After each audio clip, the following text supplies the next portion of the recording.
আসসালামু আলাইকুম, সবাই কেমন আছেন? সম্মানিত ভিউয়ার্স, এবিএসবি মিডিয়ার পক্ষ থেকে সকলকে জুম্মা মুবারক। এখন আমাদের এলাকার সকলের পরিচিত ফুরকান মাহমুদ পবিত্র কোরআন থেকে তেলাওয়াত করবে, আপনারা সবাই শুনবেন। ধন্যবাদ। ফুরকান। আসসালামু আলাইকুম ওয়া রাহমাতুল্লাহি ওয়া বারাকাতুহু।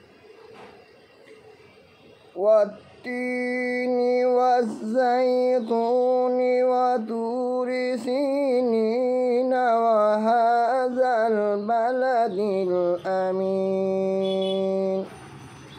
লাকাদ খালাকনাল ইনসানা ফি আহসানি তাকওয়িম। ثم رددناه أسفل سافلين إلا الذين آمنوا وعملوا الصالحات فلهم أجر غير ممنون فما يكذبك بعد بالدين أليس الله بأحكم الحاكمين صدق الله العظيم মাশাআল্লাহ মাশাআল্লাহ। বারাকাল্লাহু। আসসালামু আলাইকুম। কেমন লাগলো সবাই জানাবেন। ধন্যবাদ সবাইকে। আসসালামু আলাইকুম।